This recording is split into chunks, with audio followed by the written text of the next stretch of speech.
최근에 일교차 큰 날씨가 이어지는 가운데 어제부터는 아침 기온도 뚝 떨어졌습니다. 건강관리에 한층 더 신경을 써야 할 시기인데요. 특히 독감 환자 급증세가 심상치 않습니다.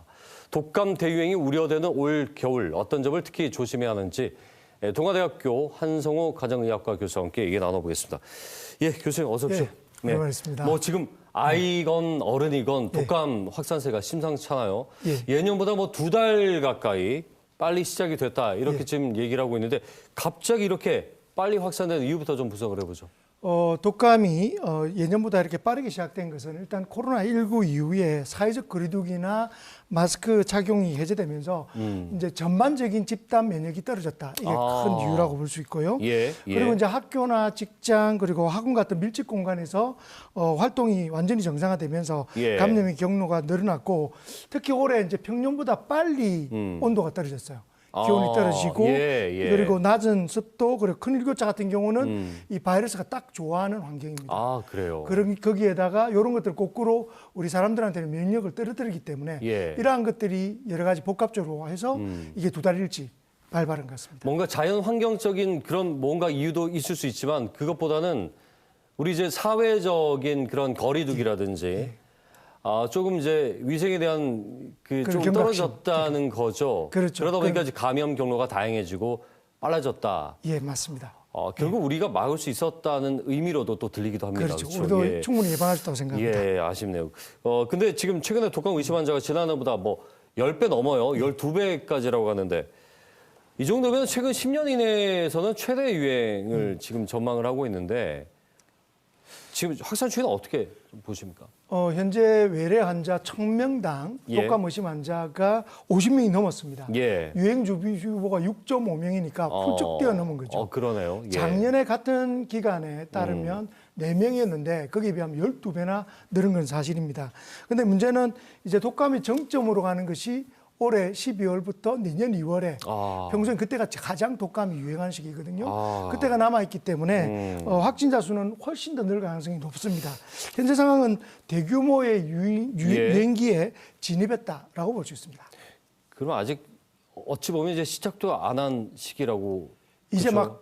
막 이제 번지는 거죠. 확산되고 있고 요즘 너무 심한 게 어린이집에 아이들이 절반이 독감 때문에 못 나올 정도로 그러니까 지금 뭐 초등학생뿐만이 아니고 영유아들까지.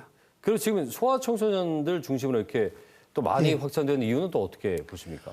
기본적으로 소아청소년들은 독감에 대한 면역력이 떨어져 있습니다. 그리고 학교나 학원 같은 밀집된 공간에서 장시간 또 같이 생활하기 때문에 감염이 되기 쉽고요. 특히 이제 어린이들이 아파도 잘 참아서 열심히 놉니다. 그러니까 증상이 있어도 활발히 움직이고 마스크 착용은 성인보다 훨씬 더 잘 안 하죠. 그렇기 때문에 전파를 훨씬 더 촉진하게 되고요. 또 요즘같이 날씨가 너무 추워지니까 난방을 하게 되고 환기를 안 합니다. 환기를 하지 않음으로 인해서 더욱더 이 감염 확산은 더 심해지게 되는 것이 정상입니다. 시기적으로 이제 뭐 막 11월이 됐으니까 뭐 금방 낫겠거니 하시는 분들도 꽤 있는 것 같아요. 아직 날씨가 뭐 그 정도로 막 춥지는 않으니까 그렇죠. 이렇게 아무래도 긴장감이 좀 떨어진 것들도 하나의 원인이지 않을까 싶어요. 근데 문제가 여기 독감 외에도 코로나19 여전하고요. 그리고 호흡기 세포융합 바이러스 RSV라고 얘기를 하던데 지금 이 세 가지가 다 걱정입니다. 그리고 이 세 가지가 동시에 유행하는 트리플 엔데믹까지 좀 걱정이 되는데 이건 어떻게 좀 봐야 될까요? 지금 사실 이 모든 바이러스들이 호흡기 감염 바이러스입니다. 이 바이러스들이 동시에 유행하고 있는 것이 사실이고요.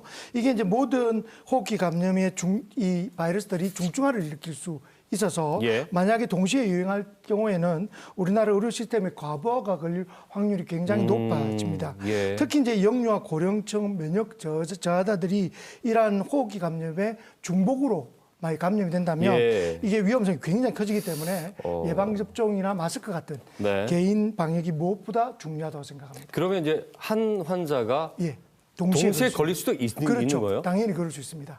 그럼 RSV와 뭐 독감 또는 코로나19 같이. RSV는 우리 흔히 말하는 감기 바이러스 중에 하나이기 때문에 뭐 감기, 독감, 코로나는 동시에 걸리는 환자도 실제로 있습니다. 그렇군요. 증상 훨씬 더 심하죠.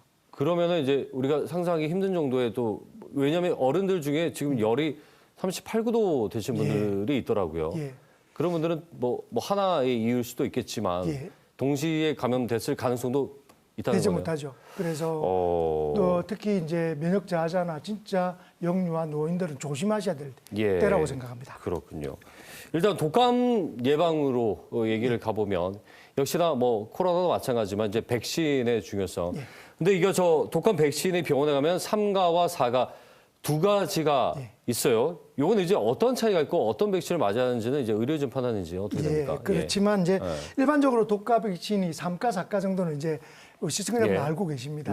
3가는 A형 2종 그리고 B형 1종이 포함되어 있고 예. 4가는 여기에 추가로 B형 1종의 아. 예방 효과를 가지고 있는 거라고 보시면 됩니다. 더해진 거군요. 예. 예. 그런데 과거에는 유행 가능성을 넓히기 위해서 4가까지 포함된 이 접종을 주로 했는데 예. 최근 몇 년 동안 4가형에 속하는 그 B형 한 종류는 거의 유행을 하지 않았고 앞으로 아. 유행하지 않을 것이라 예. 예측을 하고 있어서 요즘에는 다 4가 접종이 아니라 3가 접종으로 충분하다고 하는 것이 세계적인 추세입니다. 예, 그래서 예. 유행하지 않은 균주는 포함할 필요가 없다 해서 3가를 주로 맞는 것이 대세고요. 예. 근데 제일 중요한 것은 어떤 걸 맞는 것보다 지금 빨리 맞는 게 제일 중요할 것 같습니다. 빨리 맞아라. 빨리 맞는 것이 중요합니다. 그 독감 키트 있지 예. 않습니까? 예. 이것도 뭐 A형 이렇게 써 있는 것들이 있던데 이것도 이제 신속 항원 검사 일종인 거죠. 그렇죠. 요 정확도는 어느 정도입니까? 보통 한 80%에서 90% 전후를 말하는데요. 예. 여기에서 양성이나 음성이라고 해서 안 나온다고 해도 독감이 아니라고 말할 수는 없습니다. 그렇죠. 예, 예. 그렇기 때문에 정상이나 이런 것들을 다 고려해야 되기 때문에 네. 불편함이 심할 때는 꼭 병의원에 가시는 것이 중요합니다. 그러니까 이제 처음에는 독감이 아니었다가 예. 나중에 며칠 뒤에 계속 아파서 보니까 양성으로. 그런 경우도 있더라고요. 당연히 그렇죠. 그러니까 이제 초기에는 안 옵니다. 신뢰는 하되 예. 너무 이것만 또 믿어서는 안 된다는. 초기에는 안 나올 예. 수 있다라고 안 생각하죠. 나올 수가 있는 예, 거예요, 예, 독감이어도. 있습니다. 그렇군요. 알겠습니다. 그 백신을 맞아도 독감에 걸리는데 왜 괜히 맞느냐 또는 안 맞던 사람이 독감 백신을 맞으면 오히려 몸이 몸살이 난다. 예, 예. 이런 얘기들이 있어요. 예. 그러면 이제 맞아야 되는 이유에 대해서 한번 말씀을 더 해주시죠. 예. 기본적으로 예방접종은 가벼운 면역 반응을 일으키기 때문에 사람에 따라서는 감기 같은 가벼운 증상을 앓을 수도 있어요. 몸살처럼. 네. 근데 이건 보통 일반적인 해열 진통제로 충분히 조절이 되고요. 예. 근데 백신을 맞아도 지금 독감 예방접종 효과는 60%에 70% 정도입니다. 근데 이 백신을 맞는다고 해서 다시 걸리는 분은 계시겠으나 제일 중요한 것은 중증 예방 효과입니다. 예. 그래서 백신을 맞은 분들은 가볍게 스쳐 지나가거나 예. 또는 입원할 확률이 굉장히 떨어지는 거죠. 어. 그래서 합병증도 덜 할 수 있고요. 예. 그래서 예. 이제 독감으로 실제로 10만 명당 1명 내지 두 분이 아직도 사망을 하십니다. 안타깝게. 네네. 그렇게 되면 굉장히 위험하고요. 고령층 임산부 만성질환자는 독감 접종이 그래서 중요한 것입니다. 예. 내가 안 걸리더라도 우리 가족들을 위해서 전파를 막는 효과가 있기 주변을 때문에 위해서. 다 맞아야 우리 코로나 때 경험했지 않습니까? 네네. 내가 맞아야 다른 사람한테 옮기지 그렇죠. 않는다. 예. 그걸 꼭 기억했으면 좋겠습니다. 짧게요. 예방 수칙 한두 가지만 좀 가장 중요한 건 뭐가 있겠습니까? 예. 백신은 당연히 중요하겠으나 네네. 마스크 착용이나 기침 예절 그리고 사람 많은 곳에서 마스크 꼭 쓰시고요. 그리고 충분한 수면과 균형 잡힌 식사도 면역력을 높이는 데 굉장히 중요할 것 같습니다. 알겠습니다. 우리 코로나 때도 잘 이겨냈던 이유 중에 하나가 이제 마스크와 거리두기 아니었겠습니까? 역시나 잊지 말아야 되겠군요. 예. 말씀 잘 들었습니다. 고맙습니다. 예, 고맙습니다. 동아대학교 한성호 교수와 함께 얘기 나눠봤습니다.